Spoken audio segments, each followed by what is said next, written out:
everybody, welcome back to my channel. If you are new here, we post a lot of bookish content, daily vlogs, all the good things, so subscribe to stick around if you enjoy them. I think today I'm going to be starting a little mood reading vlog. I've had a lot of set TBRs recently, like finishing series or certain book series that I wanted to get through. I think I've had a little look at my TBR and I'm kind of thinking, what am I in the mood for? And honestly, I'm kind of in the mood for a sad book. You're thinking, Sophie, why would you be in the mood for that? It's just the vibes, like that is what I'm feeling. I want to see if this book makes me sad because so many people say it broke their heart. However, I myself, I feel like I'm more of a happy crier rather than a sad one. I don't know if you can guess already by how I'm talking and what the book is, but it's none other than 1,000 Boy Kisses by Tilly Cole. All I know, this is about cancer, I believe, and the last time I kind of read a book like that would have been when I was younger, and it would have been The Fault in Our Stars by John Green. If you haven't read it, you probably, yeah, I feel like everyone has. It broke my heart. So I'm scared, also excited. I'm just intrigued to see if it lives up to the hype that everyone goes on about as well. So I'm just gonna sit. It's Sunday today, so I'll be bringing you guys along with me for the next couple days and see kind of how many books we get through. I'd love to get through some that are on my TBR for November, but if I'm not feeling them, I'm not feeling them. Let's get going.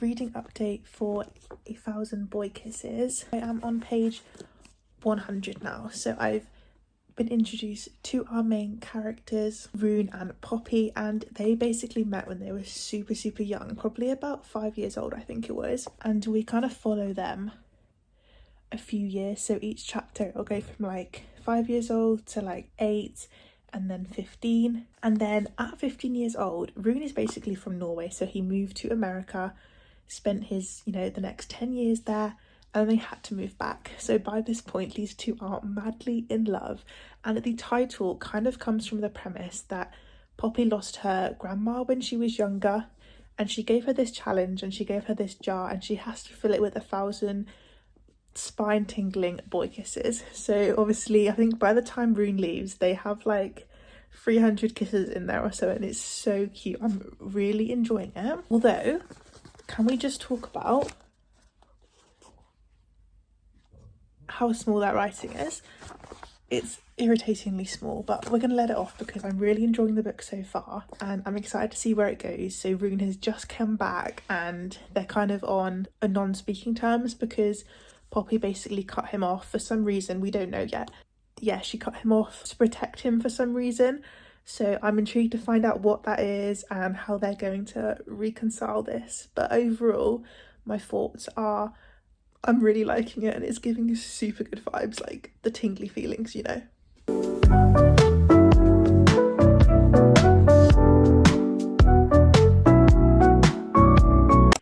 Right, Rune has just done something that has pissed me right off.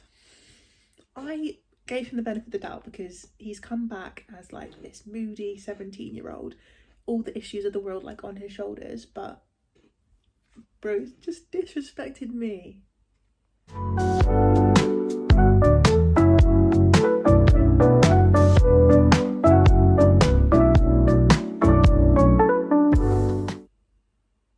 No, I just found out. This is gonna be so sad.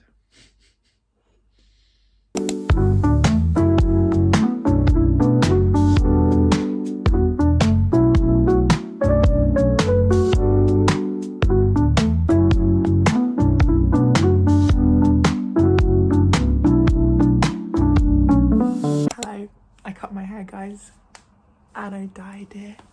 I am obsessed. But back to reading. As you guys last saw, I was in the gym and I was reading on the treadmill because that is what I'm trying to do at the minute. I am trying to move my body while also doing something that I love. So I thought reading on the treadmill would be the best way possible. So I go into the gym, I do some weights, and then I walk for like an hour or so. This means that I am now on page 275 of 1,000 Boy Kisses.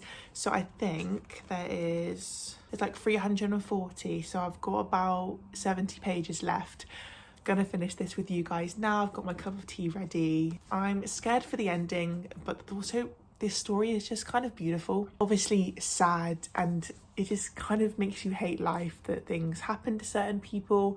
However, I just think that the way like Poppy and Rune look at their relationship and at life, it's just inspiring and it's moving, and it's just a really nice story. So going to sit now, finish this, and then we'll wrap up my whole thoughts of the book, because I'm still not 100% sure where I stand. Like, is it gonna be a 5-star? Like, I don't know if it gives me the tingles or not, like, you know?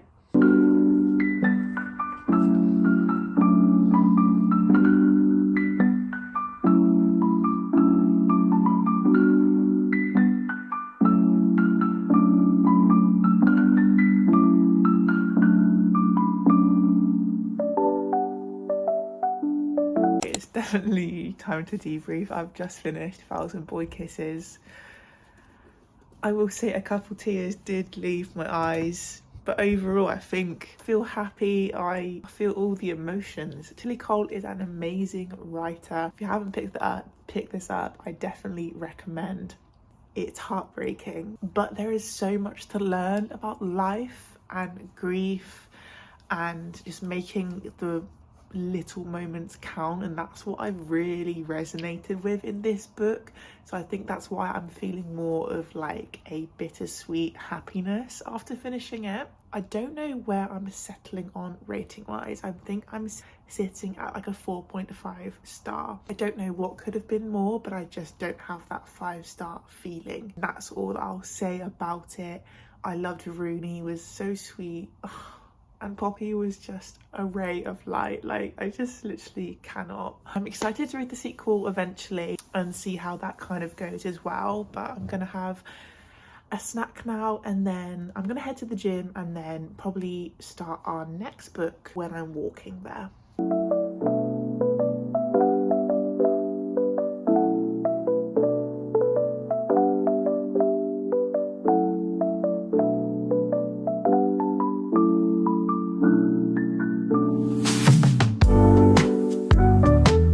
Just finished up in the gym, so I ended up only walking for 30 minutes while I read. So I actually got to page 33, so chapter 4, and we've met our main characters, I believe, and we're kind of just introduced to the kind of the world and the politics a tiny bit. So obviously we have in this world, oh my god, I'm actually reading Red Queen. I haven't said that yet. You guys have seen it, but I'm reading Red Queen by Victoria Aveyard. In this world, we have reds and silvers. So silvers, they have silver blood, so they are classed as elite in this world.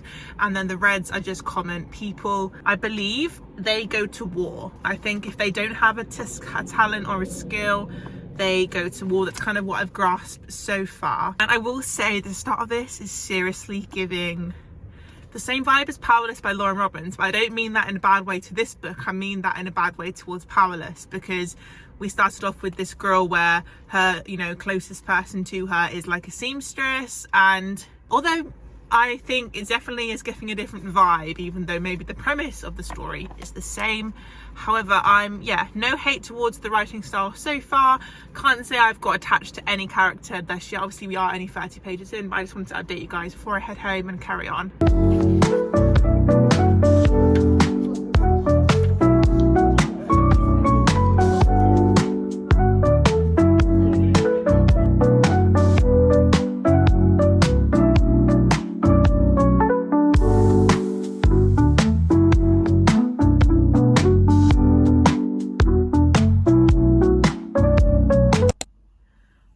Just switching over to my Kindle because I've just remembered that this book, oh my god, is actually on Kindle Unlimited. So I've just gotten to chapter 12.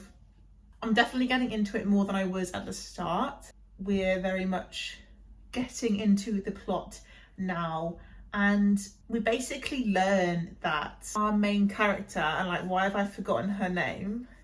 Basically find out that she's obviously a red, but she has this power. She can basically like electrocute things, and something happens where it kind of gets revealed in this huge kind of get together with a lot of silvers. So she's now been taken in by the royal family, and she is now betrothed to the youngest prince. However, I much prefer the oldest one. Yeah, at the minute. So that's where I'm at. But like, then they haven't taken her in because they like her. It's because they don't want it to get out that they're letting her, you know, stay alive, or that she has kind of gotten through the system. I'm gonna carry on now for however long. I've got back into bed because it's so cold. It's always cozier when I'm on my Kindle as well. Also forgot to say, I've got a theory about Evangeline. So this is the girl that is betrothed to Cal, the other prince. And I've got a theory about her, but I'm going to keep it to myself, and I'm going to see if I'm right at the end.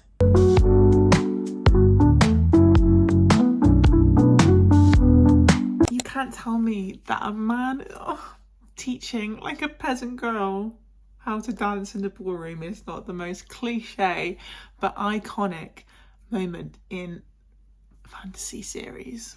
I think it's so cute and I love it so much.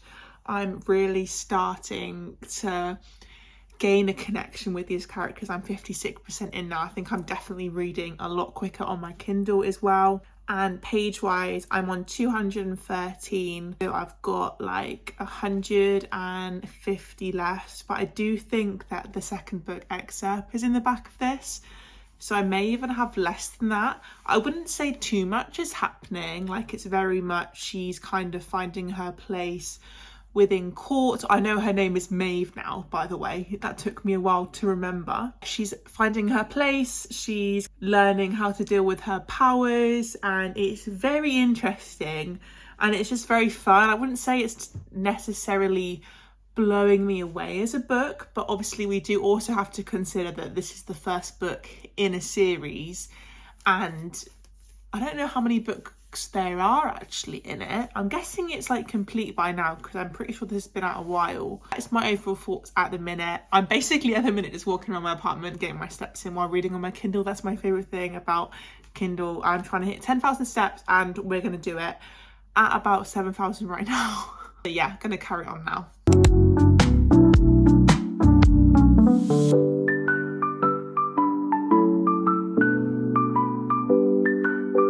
Finally completed Red Queen. I'd say finally, but I don't think I liked this book. One, the ending was super predictable. I don't know if it's because I've read a couple other romanticies now that are similar. Two, I think maybe my mindset just wasn't really in this mood, because I would find myself reading it and then not really paying attention 100% to what was going on. There is 3 more books in this series and I don't think I'm going to be running to get them. And I know the big kind of question is like, is it similar to Lauren Roberts' Powerless? Completely different. A few similar tropes or kind of characters that kind of possess the same characteristics. However, storyline pretty much different. I prefer Powerless, if I'm being honest. That was my kind of thoughts. I think I'm going to settle on a 3-star for now. This may go down the longer I leave it. Who knows? Maybe I'll sit on it and think, oh, maybe it wasn't too bad. But right now, I just really didn't enjoy this book. So it's quite late now. I'm going to be heading to bed. However, I did just pick up my next read that I'm feeling. And this is The Perfect Son by Frida McFadden. I've been putting this off for a while, but I feel like now is the right time after a book that I didn't really like, is to go into a Frida book. I always go into these blind, so I don't read synopsises or many reviews because I like them to be my own opinion, and it's also on Kindle Unlimited, so that is a bonus as well. We're gonna get cozy now and start this before we head to sleep.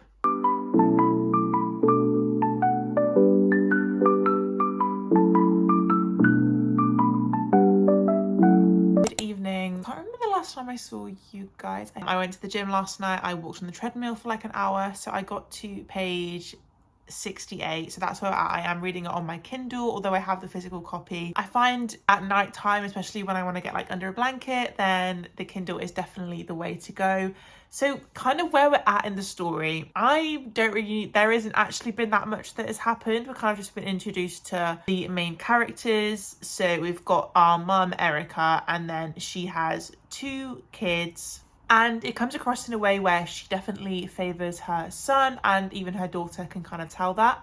However, there has been some allusion to something that her son had done, like he had locked this girl in a closet and like duct taped her up when he was very young. So I think he may have been seeing therapy, and obviously no one else really knows. But that's all we kind of know so far. And we also know that he has a crush on a girl at school named Olivia. However, we have been introduced to 2 Olivias, so I'm intrigued to see where that storyline is going to go. That's the premise of it. I think in Frida books you literally have no idea what's going to happen, and I'm excited, so going to sit and read now. Also, if it is creepy, I'm going to be scared because I am home alone tonight, so wish me luck. I have the Christmas tree on for all the vibes as well, so going to sit now, hopefully honestly finish this today possibly, and then we can bring this reading video to a wrap.